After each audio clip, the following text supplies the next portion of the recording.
All right, let's get into the second thing that you need to know this morning. Pinterest.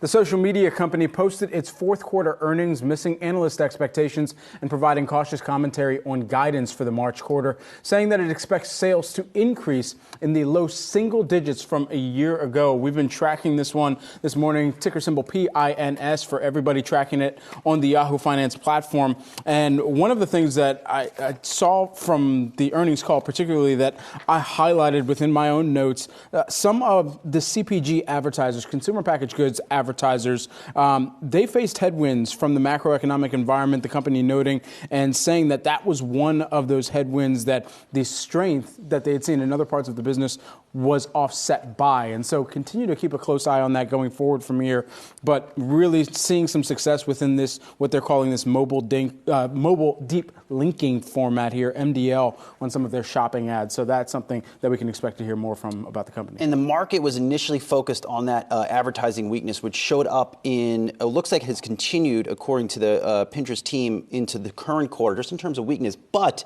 pre-market, we're now seeing a pretty large reversal in Pinterest shares. It was down, I think, about 6 to 7% last night, now almost up. And why is it up? For the first time, you're getting a sense that they're cutting big time back in expenses. There's been 2 rounds of layoffs at this company, and they are now teasing really double-digit drops in operating expenses and potential real margin improvement this year, despite weakness in sales. That is a big shift in tone by Pinterest, in large part it comes after a new board member joined the company, in Elliott, after they faced activist pressure. You have that, a new stock buyback, and the sales outlook challenging, but maybe you're starting to get a turn. I do think the street wants to start liking that stock. They just need the sales to start to turn. This raises an important question, not just about Pinterest, but about so many companies we've talked about this earnings season. At what point is cost cutting going to be enough if the sales are not picking back up, right? And this is true, obviously, not just for Pinterest, but for every big tech company we've heard about this earnings season that's cutting. How long can that last you, sort of not just with your earnings, but in the eyes of investors, before that growth has to reaccelerate? How much time have you bought yourself, right? And I think that's a big question. With regard to Pinterest specifically, I saw a lot of analyst commentary around how Pinterest is sort of a second-tier social media platform, if you will.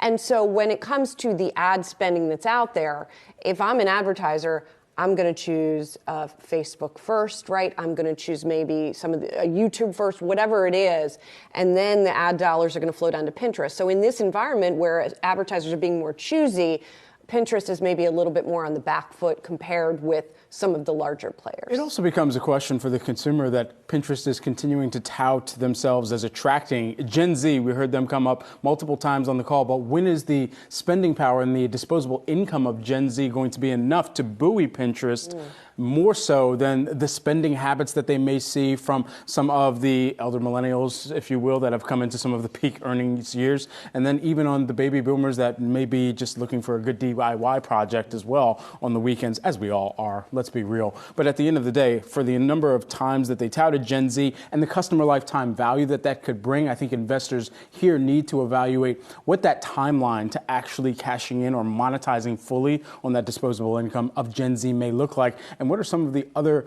competitors in this landscape that could do shoppable within social extremely well? And that's a broader market share discussion, too. Yeah, we'll just add, too, Julia. There is a sense that this company may be gaining a lot of business that Twitter lost because of the negativity on that platform. And I think Pinterest is going to drop in a few weeks some own data, just further, I think, fleshing this out, which should be very interesting, in addition to a greater push into social commerce. But I'm going to put all this stuff to Pinterest CEO Bill Reddy, still the new CEO over at Pinterest. I'll be talking to him at 4 p.m. Eastern Time. You do not want to miss that chat. Very much looking forward to catching up with Bill.